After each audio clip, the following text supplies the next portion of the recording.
আসসালামু আলাইকুম। মুসা নবী এবং তার শরীয়তের ভিতরে যা যা ছিল বিধিবিধান নিয়ম কানুন ওই যুগের ওই জামানার লোকদের জন্য প্রযোজ্য ছিল। আগের জামানার লোকদের কোনো কিতাবাদির দরকার ছিল না। পয়গম্বর মুসা আলাইহিস সালাতু ওয়াস সালাম ইন্তেকাল করেছেন, তারপরে আসমানি কিতাব জাবুর আল্লাহ পাক রব্বুল আলামিন ধরেন নাজিল করলেন। জাবুর যখন আসলেন, পয়গম্বর দাউদ আলাইহিস সালাতু ওয়াস সালাম যখন আসলেন, মুসা নবীর শরীয়ত তার তাওরাত কিতাবের উপরে আমল করার প্রয়োজন পড়েনি, নতুন শরীয়ত দিয়ে নতুন নবী আল্লাহ পাক নাজিল করেছিলেন। পয়গম্বর ঈসা আলাইহিস সালাতু ওয়াস সালাম যখন পৃথিবীতে এসেছিলেন, আল্লাহ পাক রব্বুল আলামিন নতুন একটি রাসূলের মাধ্যমে নতুন কিতাব ইনজিল দান করে ঈসা নবীর একটা শরীয়ত আল্লাহ পাক দান করেছিলেন। ওই শরীয়তের উপরে ঈসা নবীর উম্মত তৎকালীন ওই প্রেক্ষাপটে তাদেরকে একটা শরীয়ত দিয়েছিলেন। ঈসা নবী আসার পূর্বে যত নবী রাসূল ছিল, যত কিতাব ছিল, ওগুলির উপরে আমল করা ঈসা নবীর উম্মতের জন্য জরুরি ছিল না। যখন ঈসা নবী বিগত হয়ে গেল, আমাদের নবী মুহাম্মদুর রাসূলুল্লাহ সাল্লাল্লাহু আলাইহি সাল্লাম যখন পৃথিবীতে আসলেন, তখন আমাদের নবী মুহাম্মদ সাল্লাল্লাহু আলাইহি সাল্লামকে আল্লাহ পাক একটি কিতাব দান করলেন, আসমানি কিতাব, লৌহে মাহফুজে লিপিবদ্ধকৃত কিতাব আল কোরআনুল কারীম। আল্লাহ পাক রব্বুল আলামিন নবী মুহাম্মদুর রাসূলুল্লাহ সাল্লাল্লাহু আলাইহি সাল্লামের উপরে নাজিল করে কিয়ামত পর্যন্ত যত মানুষ পৃথিবীতে আসবে, প্রত্যেকটা মানুষের নবী এবং রসুল এবং শেষ পয়গম্বর হিসেবে আল্লাহর নবীকে আল্লাহ পাক আখ্যায়িত করলেন, আনা খাতামুন নবিয়্যিন বললেন। পাশাপাশি বিধিবিধান, নিয়ম কানুন, করণীয় বর্জনীয়, বৈধ অবৈধ, জায়েজ না জায়েজ, পাক না পাক, যত বিধিবিধান আছে আল্লাহ পাক রব্বুল আলামিন অগ্রিম কোরআনের ভিতরে দান করে কিয়ামত পর্যন্ত এই কিতাব প্রযোজ্য হিসেবে গণ্য করে দিলেন প্রত্যেকটা মুহাম্মাদিকে। বলি সুবহানাল্লাহ। এখন বলেন, আগের যুগের কিতাবের উপরে আমরা আমল করব না বিশ্বাস করব? বিশ্বাস করব।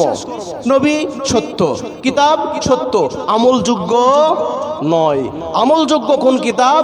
যখন আপনার আমার নবী এসেছে, তারপর থেকে আপনার আমার নবীর যত নিয়ম কানুন আছে, আপনার আমার নবীর উপরে যে কোরআন আল্লাহ পাক অবতীর্ণ করেছেন, এই কোরআনের যত বিধিবিধান আছে, কিয়ামত পর্যন্ত সমস্ত মানুষদের ক্ষেত্রে এই বিধিবিধান পালন করা ফরজ। এখানে প্রশ্ন, অন্য নবী অন্য কিতাব এসেছিল, আমরা বিশ্বাস করব কিন্তু আমল করব না কেন? এটার উত্তর হচ্ছে, তাদের শরীয়ত অপরিপূর্ণ, তাদের শরীয়ত অপরিপূর্ণ, পরিপূর্ণ ছিল না। প্রেক্ষাপট পরিস্থিতি অনুযায়ী তাদের শরীয়ত ছিল। এই যুগে কোরআনুল কারীম বাতি রেখে যদি আমরা কোনো কিতাব মানি, আমরা কোনো নবী মানি, অন্য কোনো নবীর পথ মত কিতাব অনুসরণ করি, আল্লাহর কাছে কখনো গ্রহণযোগ্য হবে না। আল্লাহ পাক রব্বুল আলামিন বলেন, ইন্না দীনা ইনদাল্লাহিল ইসলাম, আমি আল্লাহর কাছে আজ থেকে শুরু করে কিয়ামত পর্যন্ত এই ইসলাম কোরআন ছাড়া বাকি যত কিতাব আছে, যত ধর্ম আছে, যত মত আছে, যত শরীয়ত আছে, সবগুলা রহিত হয়ে গেল, বাতিল হয়ে গেল। আর এই কোরআনুল কারীম কিয়ামত পর্যন্ত উম্মতে মুহাম্মাদের জন্য প্রযোজ্য হয়ে গেল। বলি সুবহানাল্লাহ। 16 সফর 1448 হিজরি সন, 16 শ্রাবণ 1433 বঙ্গাব্দ, 31 জুলাই 2026 ঈসাই সন। আল্লাহ পাক রব্বুল আলামিন পবিত্র জুমার দিনে জুমার নামাজ আদায়ের উদ্দেশ্যে আমাদেরকে দুনিয়াবী সকল দায় দায়িত্ব থেকে ফারেক করে আল্লাহ তাআলার ঘর, পবিত্র ঘর মসজিদে এসে বসে বিশ্বনবী মুহাম্মদুর রাসূলুল্লাহ সাল্লাল্লাহু আলাইহি ওয়াসাল্লামের প্রতি দরুদ শরীফ পড়ার তৌফিক আমাদেরকে আল্লাহ তাআলা দান করেছেন। সে রবের দরবারে শুকরিয়া আদায় করি, আলহামদুলিল্লাহ। প্রিয় উপস্থিতি, আজকের আলোচ্য বিষয় হচ্ছে ঈমান। আমরা সকলেই ঈমান এনেছি, আল্লাহকে বিশ্বাস করেছি, ফেরেশতাদেরকে বিশ্বাস করেছি, রাসূলগণের প্রতি বিশ্বাস স্থাপন করেছি, কিতাব সমূহের উপরে বিশ্বাস স্থাপন করেছি, ভালো মন্দ তাকদীরের উপরে বিশ্বাস স্থাপন করেছি। মৃত্যুর পর আল্লাহ পাক আমাদেরকে পুনরায় জীবিত করবেন, এর উপরে আমরা বিশ্বাস স্থাপন করেছি। ঈমান বা বিশ্বাস কেবলমাত্র শুধুমাত্র দেখে আমি দেখব না, বিশ্বাস করব না, এটার উপরে ঈমান নয়। ঈমানটা হচ্ছে আপনি আমি দেখিনি, হাতের দ্বারা ছুঁইনি, শরীরে অনুভব করিনি, নাকে ঘ্রাণ পাইনি, চোখে দেখিনি, কানে শুনিনি, এইরকম জগতের নাম হচ্ছে গায়েবের জগৎ। আর এই গায়েবের জগতের প্রতি বিশ্বাস স্থাপন করার নাম হচ্ছে ঈমান। আমরা আল্লাহকে দেখিনি, অনুভব করিনি, শুনিনি, ছুঁইনি, কিন্তু আল্লাহকে কি করেছি? আমরা বিশ্বাস করেছি। ফেরেশতাদেরকে বিশ্বাস করেছি কিন্তু দেখিনি। রাসূলের উপরে বিশ্বাস স্থাপন করেছি, আমরা রাসূলকে দেখিনি। হাসরের ময়দান, পরকাল, জান্নাত জাহান্নাম কেমন হবে দেখিনি। আমাদের সামনের তকদির, ভাগ্য কি আছে আমরা জানি না, তারপরও কি আমরা বিশ্বাস করি কি করি না? করি। এই বিশ্বাস করার নামই হচ্ছে ঈমানদার। ঈমানের মূল ভিত্তি ৬টি। মুফাসসিরিনে কেরামরা একত্রিত করে এর নাম দিয়েছেন ঈমানে মুফাসসল। ঈমানের ৭৭টি শাখা, এর ভিতরে মুফাসসিরিনে কেরামরা একত্রিত করে একটা জায়গায়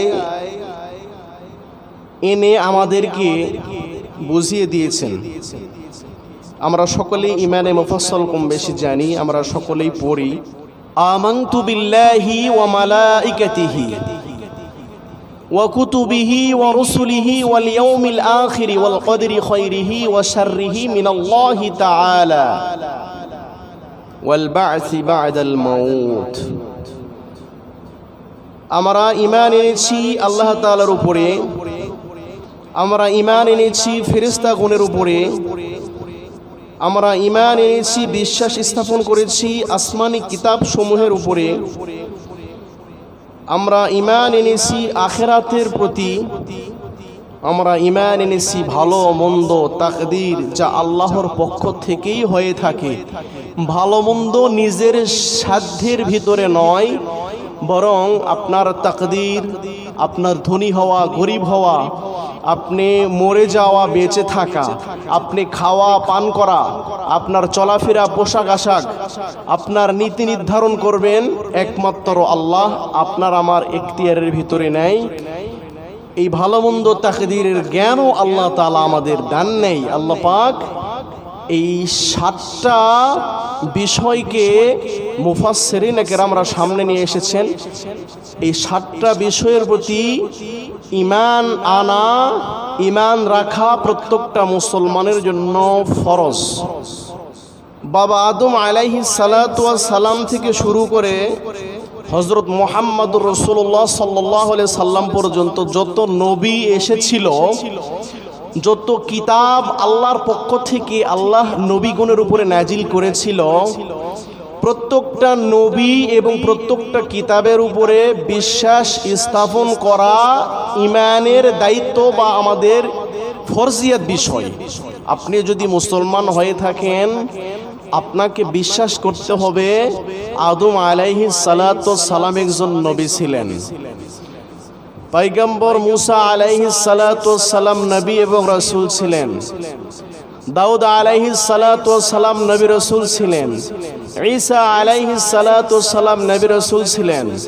তাদের প্রতি বিশ্বাস স্থাপন করা ফরজিয়াত বিষয়, আপনাকে বিশ্বাস করতে হবে। কিন্তু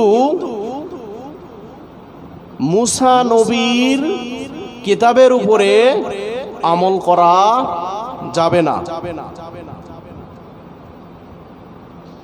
দাউদ নবীর কিতাবের উপরে আমল করা যাবে না, ঈসা নবীর কিতাবের উপরে আমল করা যাবে না।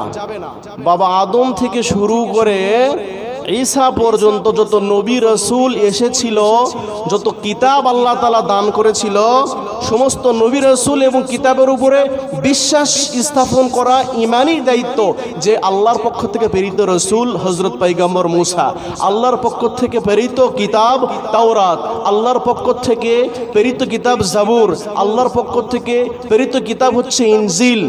কিন্তু এগুলি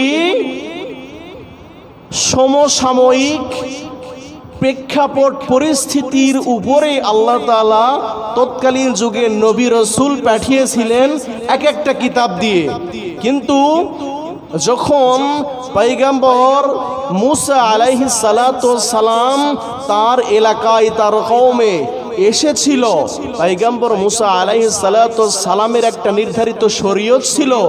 এই মূসা নবী এবং তার শরীয়তের ভিতরে যা যা ছিল বিধিবিধান নিয়ম কানুন ওই যুগের ওই জামানার লোকদের জন্য প্রযোজ্য ছিল। আগের জামানার লোকদের কোনো কিতাবাদির দরকার ছিল না। পয়গম্বর মূসা আলাইহিস সালাতু ওয়াস সালাম ইন্তেকাল করেছেন, তারপরে আসমানি কিতাব জাবুর আল্লাহ পাক রব্বুল আলামিন ধরেন নাজিল করলেন। জাবুর যখন আসলেন, পয়গম্বর দাউদ আলাইহিস সালাতু ওয়াস সালাম যখন আসলেন, মূসা নবীর শরীয়ত তার তাওরাত কিতাবের উপরে আমল করার প্রয়োজন পড়েনি, নতুন শরীয়ত দিয়ে নতুন নবী আল্লাহ পাক নাজিল করেছিলেন। পয়গম্বর ঈসা আলাইহিস সালাতু ওয়াস সালাম যখন পৃথিবীতে এসেছিলেন, আল্লাহ পাক রব্বুল আলামিন নতুন একটি রাসূলের মাধ্যমে নতুন কিতাব ইনজিল দান করে ঈসা নবীর একটা শরীয়ত আল্লাহ পাক দান করেছিলেন। ওই শরীয়তের উপরে ঈসা নবীর উম্মত তৎকালীন ওই প্রেক্ষাপটে তাদেরকে একটা শরীয়ত দিয়েছিলেন। ঈসা নবী আসার পূর্বে যত নবী রাসূল ছিল, যত কিতাব ছিল, ওগুলির উপরে আমল করা ঈসা নবীর উম্মতের জন্য জরুরি ছিল না। যখন ঈসা নবী বিগত হয়ে গেল, আমাদের নবী মুহাম্মদুর রাসূলুল্লাহ সাল্লাল্লাহু আলাইহি সাল্লাম যখন পৃথিবীতে আসলেন, তখন আমাদের নবী মুহাম্মদ সাল্লাল্লাহু আলাইহি সাল্লামকে আল্লাহ পাক একটি কিতাব দান করলেন। আসমানি কিতাব লৌহে মাহফুজে লিপিবদ্ধ করা রয়েছে। এই লৌহে মাহফুজে লিপিবদ্ধকৃত কিতাব আল কোরআনুল কারীম আল্লাহ পাক রব্বুল আলামিন নবী মুহাম্মদুর রাসূলুল্লাহ সাল্লাল্লাহু আলাইহি সাল্লামের উপরে নাজিল করে কিয়ামত পর্যন্ত যত মানুষ পৃথিবীতে আসবে প্রত্যেকটা মানুষের নবী এবং রসুল এবং শেষ পয়গম্বর হিসেবে আল্লাহর নবীকে আল্লাহ পাক আখ্যায়িত করলেন, আনা খাতামুন নবিয়্যিন বললেন। পাশাপাশি বিধিবিধান, নিয়ম কানুন, করণীয় বর্জনীয়, বৈধ অবৈধ, জায়েজ না জায়েজ, পাক না পাক, যত বিধিবিধান আছে আল্লাহ পাক রব্বুল আলামিন অগ্রিম কোরআনের ভিতরে দান করে কিয়ামত পর্যন্ত এই কিতাব প্রযোজ্য হিসেবে গণ্য করে দিলেন প্রত্যেকটা মুহাম্মাদিকে। বলি সুবহানাল্লাহ। এখন বলেন, আগের যুগের কিতাবের উপরে আমরা আমল করব না বিশ্বাস করব? বিশ্বাস করব। নবী সত্য, কিতাব সত্য, আমলযোগ্য নয়। আমলযোগ্য কোন কিতাব? যখন আপনার আমার নবী এসেছে, তারপর থেকে আপনার আমার নবীর যত নিয়ম কানুন আছে, আপনার আমার নবীর উপরে যে কোরআন আল্লাহ পাক অবতীর্ণ করেছেন, এই কোরআনের যত বিধিবিধান আছে, কিয়ামত পর্যন্ত সমস্ত মানুষদের ক্ষেত্রে এই বিধিবিধান পালন করা ফরজ। প্রিয় উপস্থিতি, কোরআনুল কারীমের উপরে বিশ্বাস স্থাপন করা, আমল করা ফরজ।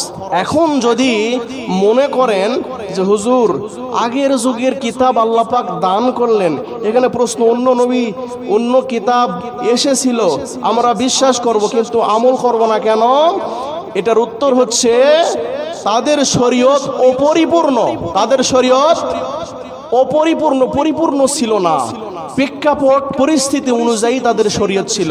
এই যুগে কোরআনুল কারীম বাতি রেখে যদি আমরা কোনো কিতাব মানি, আমরা কোনো নবী মানি, অন্য কোনো নবীর পথ মত কিতাব অনুসরণ করি, আল্লাহর কাছে কখনো গ্রহণযোগ্য হবে না। আল্লাহ পাক রব্বুল আলামিন বলেন, ইন্না দীনা ইনদাল্লাহিল ইসলাম, আমি আল্লাহর কাছে আজ থেকে শুরু করে কিয়ামত পর্যন্ত এই ইসলাম কোরআন ছাড়া বাকি যত কিতাব আছে, যত ধর্ম আছে, যত মত আছে, যত শরীয়ত আছে, সবগুলা রহিত হয়ে গেল, বাতিল হয়ে গেল।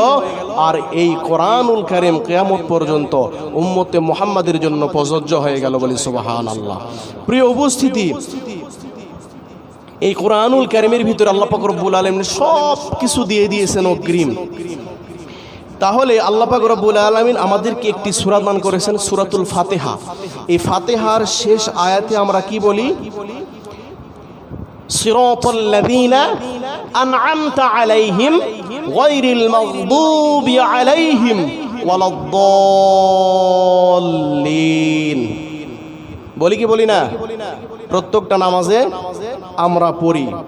প্রিয় উপস্থিতি, এই আয়াতের ব্যাখ্যা এবং সারমর্ম হচ্ছে, তাওরাত কিতাব হযরত মুসা আলাইহিস সালাতু ওয়াস সালামের উপরে নাজিল হয়েছিল। মুসা আলাইহিস সালামের উপরে যখন তাওরাত কিতাব নাজিল হয়, তাওরাত কিতাবের ভিতরে আল্লাহ পাক রব্বুল আলামিন আপনার আমার নবী মুহাম্মাদুর রাসূলুল্লাহ, আওয়াজ দিয়ে পড়ি সাল্লাল্লাহু আলাইহি ওয়াসাল্লাম, এই নবীর আগমনের যে বার্তা আল্লাহ পাক রব্বুল আলামিন তাওরাত কিতাবের ভিতরে অগ্রিম দিয়ে দিয়েছিলেন। বলি সুবহানাল্লাহ। তাওরাত কিতাবের যারা হাফেজ ছিল, বর্তমান তাওরাত কিতাবের অনুসারী কারা? ইহুদিরা। তাওরাত কিতাবের অনুসারী কারা? ইহুদিরা।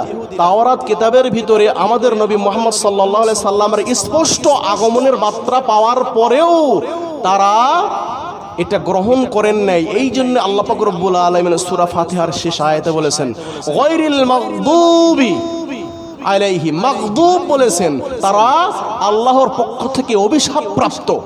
ইহুদিরা কি প্রাপ্ত? অভিশাপ প্রাপ্ত। ওয়ালাদ-দাল্লিন, দাল্লিন কারা? ওরা হচ্ছে পথভ্রষ্ট যারা খ্রিস্টান তারা। কারণ খ্রিস্টানদের বর্তমান যে বাইবেল, এটাকে তারা নিজেদের স্বার্থে বিকৃত করে ফেলেছে।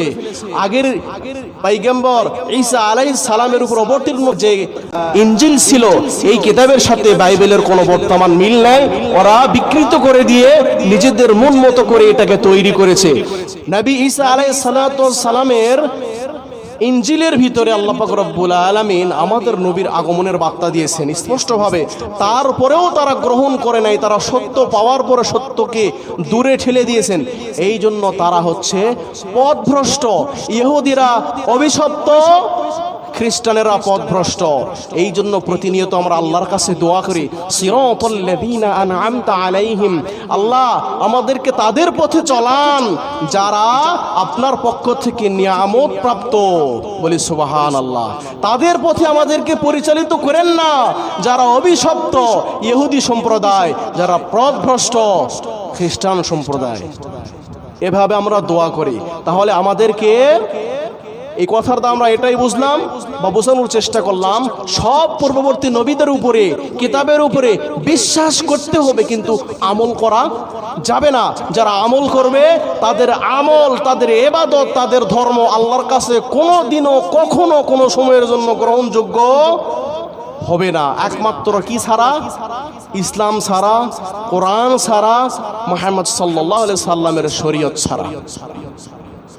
কাজেই প্রিয় উপস্থিতি, আমরা সকলেই আল্লাহকে বিশ্বাস করি, আমরা সকলেই ঈমানদার, আমরা সকলেই ঈমান এনেছি আল্লাহ পাক রব্বুল আলামিনের উপরে, ফেরেশতাদের উপরে, কোরআনের উপরে আমরা ঈমান এনেছি, ভালো মন্দ তাকদীরের উপরে আমরা সকলেই বিশ্বাস করি।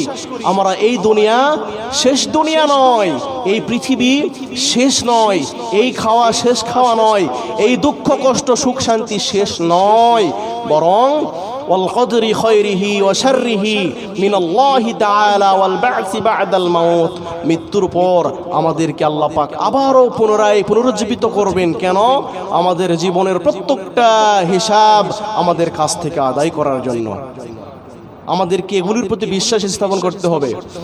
আর প্রকৃত মুমিন বা ঈমানদার কাহাকে বলে? প্রকৃত মুমিন ঈমানদার, আমরা সকলেই তো মুমিন দাবি করি। আমরা যদি বলি ভাই আমরা সকলেই কি মুসলমান, সকলেই ঈমানদার, সকলেই মুমিন, সকলেই মুত্তাকিন, কিন্তু আল্লাহ পাক রব্বুল আলামিন সূরা আনফালের 2, 3, 4 এই তিনটা আয়াতের ভিতরে আল্লাহ পাক রব্বুল আলামিন প্রকৃত মুমিনের পরিচয় তুলে ধরেছেন। বলি সুবহানাল্লাহ। প্রকৃত মুমিনের পরিচয় আল্লাহ পাক তুলে ধরলেন সূরা আনফালের 2 নম্বর আয়াতে। আল্লাহ পাক রব্বুল আলামিন বলেন, ইন্নামাল মুমিনুনা আল্লাযীনা ইযা যুকিরাল্লাহু ওয়াজিলাত কুলুবুহুম ওয়া ইযা তুলিয়াত আলাইহিম সাদাতুহুম ঈমানাও ওয়া আলা রাব্বিহিম ইয়াতাওয়াক্কালুন। আল্লাহ পাক রব্বুল আলামিন বলেন, যারা প্রকৃত ঈমানদার তাদের বৈশিষ্ট্য হলো তারা আল্লাহর কোরআনের আয়াত শুনলে যাদের ঈমান আছে ঈমান বৃদ্ধি হতে থাকে। যারা আল্লাহর কোরআনের আয়াত শুনবে, আল্লাহর কোরআনের আয়াত শুনলে পরে তাদের ঈমান বৃদ্ধি হবে, তারাই হচ্ছে মুমিনের এক নম্বরের পরিচয়। সুবহানাল্লাহ। যে ব্যক্তি আল্লাহর নাম শুনবে, আল্লাহর নাম স্মরণ করা হলে, আল্লাহর নাম তার কানের কাছে বলা হলে, আল্লাহর নামের ডাক শুনলে, আল্লাহু আকবার আল্লাহু আকবার আশহাদু আল্লা ইলাহা ইল্লাল্লাহ, এই আল্লাহর ডাকের ধ্বনিগুলি তাদের কানে যখন পৌঁছবে, এক নাম্বার মুমিনের পরিচয়, প্রকৃত মুমিনের পরিচয়, এই আওয়াজগুলি কানের ভিতরে ঢোকার সাথে সাথে তাদের অন্তর কেঁপে উঠবে, তাদের অন্তর কেঁপে উঠবে। যদি অন্তর কেঁপে ওঠে তাহলে বুঝতে হবে আমাদের ভিতরে প্রকৃত মুমিনের এক নাম্বার আলামত পাওয়া গেল। এক নাম্বার আলামত কি? আল্লাহর নাম শুনলে মুমিনের অন্তর কেঁপে উঠবে। দুই নাম্বার আলামত হচ্ছে আল্লাহ পাক রব্বুল আলামিনের আয়াত শুনলে তাদের মনের ভিতরে ঈমান বৃদ্ধি পাবে, তাদের অন্তরের ভিতরে ঈমান বর্ধিতে থাকবে, বাড়তে থাকবে, তারা ঈমানের প্রতি ডুব দিতে থাকবে। আপনারা সকলেই জানেন আল্লাহ রসুল মুহাম্মদ রাসূলুল্লাহ সাল্লাল্লাহু আলাইহি সাল্লাম যখন কোরআন পড়তেন, কি পড়তেন ভাই? কোরআন পড়তেন। কোরআন পড়ার সময় চুপি চুপি চুপি চুপি সরে তৎকালীন যুগে আল্লাহ রসুলের প্রকাশ্যে যারা দুশমনী করেছিল, উল্লেখযোগ্য আবু জেহেল, আবু লাহাব, উতবা, শাইবা, মুগীরা, এইরকম উমাইয়া ইবনে খালফ, বিভিন্ন ধরনের কাফের মুশরিকেরা আল্লাহ রসুলের কোরআনের তেলাওয়াত এত সুমধুর, এত সুমধুর, এত সুমধুর, তারা শোনার জন্য চুপি চুপি রাতের বেলায় অন্ধকারে রসুলের জানালার পাশে গিয়ে দাঁড়িয়ে থাকতেন। সুবহানাল্লাহ। জানালার পাশে গিয়ে দাঁড়িয়ে থাকতেন আল্লাহ রসুল কোরআন তেলাওয়াত শোনার জন্য। কোরআন তেলাওয়াত করতেন। এমনকি 4-5 জন একত্রিত এক জায়গায় হয়ে গেল। সকলে সকলকে বলল, এই তুমি এখানে কেন? আবু জেহেল, আবু লাহাব, উতবা সকলে সকলকে বলল, তুমি এখানে কেন? বলে, আমি এসেছি একটু এদিকে ঘোরাফেরা করার জন্য। বলে, না, আসা যাবে না। তো আপনি কি মুসলমান হতে চাচ্ছেন নাকি? খবরদার, আমরা সকলে আজকে ওয়াদা করি আগামীকাল থেকে মুহাম্মদের কোরআন তেলাওয়াত শুনতে আর আমরা কেউ আসবো না। এভাবে ওয়াদাবদ্ধ হয়ে যে যার মনে চলে গেলেন বাসায়। পরের দিন সকলে চিন্তা করলো যে কালকে তো ওয়াদা করেছে আজকে কেউ আসবে না। এভাবে সকলের মনের চিন্তা একই হলো। আবার সকলে ওই জায়গায় নবী সাল্লাল্লাহু আলাইহি সাল্লামের তেলাওয়াত শোনার জন্য গেলেন। পর্যায়ক্রমে যখন তারা নিজেকে আর কন্ট্রোল করতে পারতেছেন না, নবীর কোরআন শোনার জন্য, নবীর কণ্ঠে, নবীর জবানে তেলাওয়াত শোনার জন্য তৎকালীন যুগে যারা বিরোধিতা করেছিল মুশরিকেরাও নবীর কোরআন শুনলে হৃদয় গলে যেত, নিজেকে ধরে রাখতে পারতো না। আর আল্লাহ পাক রব্বুল আলামিন বলেন, আজকে এই যুগের মুসলমান ইমানদার, ইসলাম আমরা মানি, আমরা ইমানদার দাবি করি, আমরা মুমিন দাবি করি, আমাদের ভিতরে যদি কোরআনের আয়াত শোনার পরে ঈমান যদি বৃদ্ধি না পায় তাহলে বুঝতে হবে আমরা প্রকৃত মুমিন এখনো হইতে পারি নাই। আল্লাহ পাক বলেন, প্রকৃত ইমানদারের 2 নম্বর বৈশিষ্ট্য হচ্ছে কোরআনের আয়াত শুনলে তাদের ঈমান বৃদ্ধি পাবে। এরপরে 3 নম্বর প্রকৃত ইমানদারের বৈশিষ্ট্য, যাদের অন্তর সর্বদা রবের উপরে ভরসা করবে, রবের উপরে কৃতজ্ঞ থাকবে, তারাই হচ্ছে প্রকৃত মুমিন ইমানদার। আল্লাহ পাকের কাছে সব সময় কৃতজ্ঞ থাকতে হবে। আল্লাহ পাকের কাছে কৃতজ্ঞতা প্রকাশ করতে হবে, আল্লাহ পাকের কাছে শুকরিয়া আদায় করতে হবে, তাহলে আমরা প্রকৃত ইমানদার হতে পারবো। এরপরে আল্লাহ পাক সূরা আনফালে বলেন, 4 নম্বর ইমানদারের বৈশিষ্ট্য, যাহারা নিয়মিত এবং যথা সময়ে সালাত আদায় করবে তারাই প্রকৃতপক্ষে মুমিন এবং ইমানদার। এখন বলেন, আমরা সকলেই মুমিন দাবি করি, ইমানদার দাবি করি, আমরা সকলেই মুসলমান দাবি করি, আর আল্লাহ পাক সূরা আনফালে বললেন প্রকৃত ইমানদারের 5টা বৈশিষ্ট্য হবে। এর ভিতরে 4 নম্বর বৈশিষ্ট্য, যথা সময়ে নিয়মিত সালাত আদায় করবে, নামাজ আদায় করবে। এটা হচ্ছে মুমিনের 4 নম্বর বৈশিষ্ট্য। আমরা তো সকলেই ইমানদার দাবি করি, কিন্তু এই 4 নম্বর মুমিনের যে বৈশিষ্ট্য, এই বৈশিষ্ট্যের ভিতরে আমরা থাকি না। আমরা বিভিন্ন কাজে চলে যাই, বিভিন্ন পেশায় চলে যাই, বিভিন্ন কর্মের ভিতরে থাকি, কিন্তু আল্লাহর যে প্রকৃত মুমিন হওয়ার যে পরিচয় 4 নাম্বার, এর ভিতরে আমরা থাকি না ভাই। প্রিয় উপস্থিতি, আল্লাহ পাক রব্বুল আলামিন সূরা আনফালের 5 নাম্বার প্রকৃত মুমিনের পরিচয় তুলে ধরলেন। আল্লাহ পাক বলেন, আল্লাহর দেয়া সম্পদ থেকে যারা সাধ্য মোতাবেক দান করে তারাই হচ্ছে প্রকৃত মুমিন। এখানে আল্লাহ পাক 5টা বিষয় তুলে ধরলেন। 1 নাম্বার, আল্লাহর নাম স্মরণ হলে অন্তর কেঁপে উঠবে। 2 নাম্বার, আল্লাহর কোরআন শুনলে অন্তরের ভিতরে ঈমান বৃদ্ধি পাবে। 3 নাম্বার, যাদের অন্তরে সর্বদা রবের উপরে ভরসা থাকবে। 4 নাম্বার, যারা নিয়মিত যথাসময়ে সালাত আদায় করবে। 5 নাম্বার, আল্লাহর দেয়া সম্পদ থেকে তারা আল্লাহর রাস্তায় দান করবে।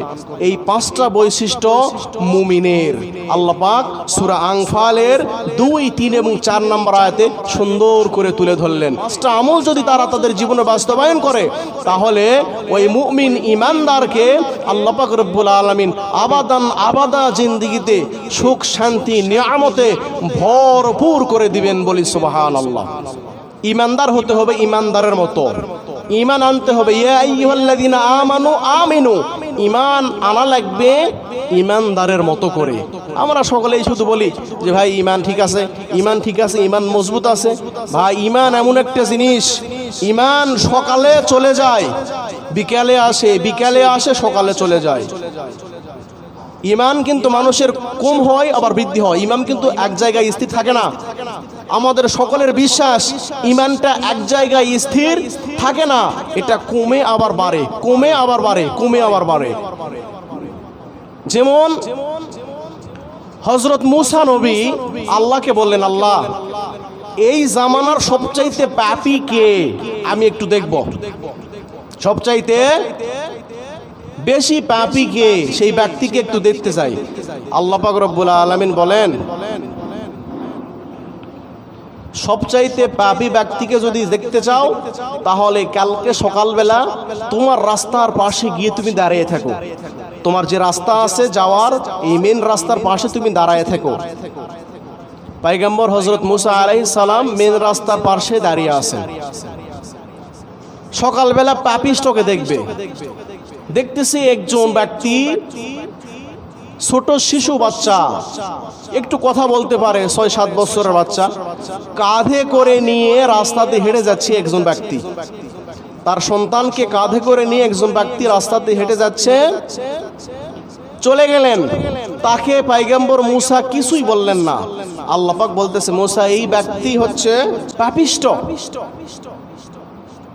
এবার আল্লাহ পাককে বললেন, আল্লাহ আমি তো পাপিষ্ট ব্যক্তিকে দেখলাম, কিন্তু সবচাইতে ভালো ব্যক্তিকে, সবচাইতে ভালো ব্যক্তিকে তাকে একটু দেখান। আল্লাহ পাক বললেন, ঠিক আছে, তুমি এই রাস্তায় আসরের পর মানে বিকালের দিকে, সন্ধ্যার দিকে দাঁড়ায় থাকো। সন্ধ্যার দিকে ওই রাস্তায় আবার দাঁড়ায় থাকলেন, দেখলেন ওই ব্যক্তি আবার ওই রাস্তা দিয়ে ফিরতেছে। আল্লাহকে বলেন, আল্লাহ একই ব্যক্তি সকালে গেল সে পাপিষ্ট, আর বিকেল বেলা ফিরে আসলো সে সবচাইতে ভালো, এটা কেমন করে হয়? আল্লাহ পাক রব্বুল আলামিন বলেন, মূসা ওই ব্যক্তি যখন সন্তানকে কাঁধে করে নিয়ে রাস্তা পথ অতিক্রম করতেছিল, অনেক দূর চলে গেল, যাওয়ার পরে সুন্দর সুন্দর গাছ, বন, জঙ্গল, তার কাঁধে সন্তান বলতেছে, বাবা এই জঙ্গলগুলা কত বড়? বলে, বাবা জঙ্গল অনেক বড়। জঙ্গলের সে কি বড়? বলো, জঙ্গলের সে এই পাহাড় বড়। এই পাহাড়ের সে কি বড়? পাহাড়ের সে বিশাল এই আসমান আকাশ বড়। বলে, বাবা আকাশের চেয়ে কি বড়? তার বাবা বলতেছে, আকাশের চেয়েও আমি যে পরিমাণ পাপী আর যে পাপ করি, আমার পাপ এই আসমানের চেয়েও বড়। তখন সন্তান বলল, বাবা আপনার পাপের চেয়ে বড় কি কিছু আছে? বাচ্চা তো পাপ সম্পর্কে বোঝে না, বাচ্চা শুধু প্রশ্ন করতেছে। আর পিতা বলতেছে যে পাপের চেয়ে বড় আছে যেই জিনিস, সেই জিনিসের নাম হচ্ছে আমার আল্লাহর রহমত। বলি সুবহানাল্লাহ। আমার আল্লাহর রহমত পাপের চেয়েও বড়। লা তাকনাতু মির রাহমাতিল্লাহ, আল্লাহর রহমত থেকে নৈরাশ হয়ো না। যদি আল্লাহ পাক রব্বুল আলামিনের কাছে অন্তর থেকে অনুশোচনা করো, চাও, আল্লাহ পাক আপনাকে আবার পাপিষ্ঠ থেকে সবচাইতে উৎকৃষ্ট বান্দা হিসেবে পরিণত করে দিতে পারে। সুবহানাল্লাহ। প্রিয় উপস্থিতি, মুসা নবী দেখলেন যে একজন ব্যক্তি বেঈমান হয়ে গেল, ইমানদার হয়ে ফিরে আসলো, তাহলে মানুষের ইমান কমে এবং বাড়ে। আল্লাহ রাসূল সাল্লাল্লাহু আলাইহি সাল্লাম একটি হাদিসের ভিতরে বলেন যে মানুষের ইমান সকালে চলে যায়, বিকেলে আসে, বিকেলে চলে যায়, সকালে আবার ইমান ফিরে আসে। ইমান এক জায়গায় স্থির থাকে না। আর এই ইমানকে মজবুত করতে গেলে পাশাপাশি কি করতে হবে? আমলে সালেহ করতে হবে। আল্লাহ পাক এটাই বুঝাইলেন, বান্দা শুধু তুমি অন্তরে আমি আল্লাহকে বিশ্বাস করলাম এমনটা নয়, এই বিশ্বাসের পাশাপাশি আমলে সালেহ, সৎকর্ম, নেক আমল, ভালো আমল তোমার জীবনে বাস্তবায়ন করতে হবে। এবং ইমানদারের সবচাইতে উত্তম পরিচয় হচ্ছে আপনার আমার নবীকে সবচাইতে বেশি ভালোবাসা। আল্লাহ রাসূল সাল্লাল্লাহু আলাইহি সাল্লাম বলেন, লা ইউমিনু আহাদুকুম হাত্তা আকুনা আহাব্বা ইলাইহি মিন ওয়ালিদিহি ওয়া ওয়ালাদিহি ওয়ান নাসি আজমাইন। প্রকৃত মুমিন সেই যার ভিতরে 5টা গুণ থাকবে। সূরা আনফালের নিয়ম অনুযায়ী 5টা গুণ থাকবে। এবং পাশাপাশি প্রকৃত মুমিন সেই যে তার পিতামাতা, তার সন্তান, তার পৃথিবীর সমস্ত মহব্বতের মানুষের চেয়ে আমি রসুলের ভালোবাসা অন্তরের ভিতরে সবচাইতে বেশি থাকতে হবে। যার ভিতরে রসুলের ভালোবাসা বেশি, সে সবচাইতে বেশি খাঁটি মুমিন, আল্লাহ রসুলের খাঁটি উম্মত বলি সুবহানাল্লাহ। 5টা বিষয়ের উপর আমাদেরকে অটল থাকতে হবে এবং আল্লাহ রসুলের মহব্বত, ভালোবাসা সবচাইতে বেশি অন্তরের ভিতরে রাখতে হবে। যদি আমরা ঈমান ধরে না রাখি, ঈমান ধরে যদি না রাখতে পারি, পরকালে যাওয়ার পরে আমাদের কঠিন আযাবে আল্লাহ পাক গ্রেফতার করবেন। ধরেন একজন ব্যক্তি অনেক বড় অন্যায় করেছে, অপরাধ করেছে, করার পরে তার জেল হয়েছে। একজন ব্যক্তির বয়স 50 বছর, জেল হয়েছে 40 বছর। 40 বছর জেল হওয়ার পরে ওই ব্যক্তি হায়াত পেয়েছে 100 বছর। 50 বছর তার জীবন থেকে কেটে গেছে, 40 বছর জেলে আছে, আর বাকি থাকলো 10 বছর। এই 10 বছরের শেষের বৃদ্ধ জীবন সে এই গ্রামে, এই সমাজে জেলখানা থেকে ছাড় পেয়ে এসে তাক দিয়ে সমাজের কি কাজ হবে? শুধুমাত্র কেবলমাত্র ঈমানওয়ালাকে প্রাথমিক অবস্থায় জাহান্নাম থেকে বাঁচিয়ে জান্নাতে নিতে পারবে না। ঈমানের পাশাপাশি আমলের অত্যন্ত জরুরি এবং গুরুত্ব রয়েছে। আপনি 10 বছর হায়াত পায়ে বৃদ্ধ বয়সে এই পৃথিবীতে আর কি করবেন?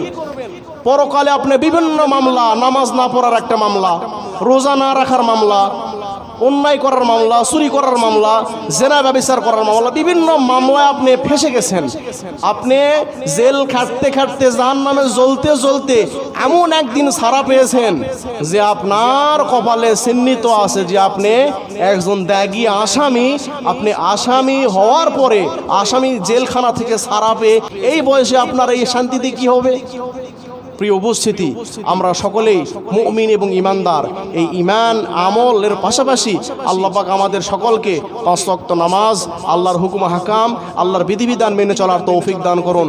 সকলে আওয়াজ দিয়ে পড়ি আল্লাহুম্মা আমিন।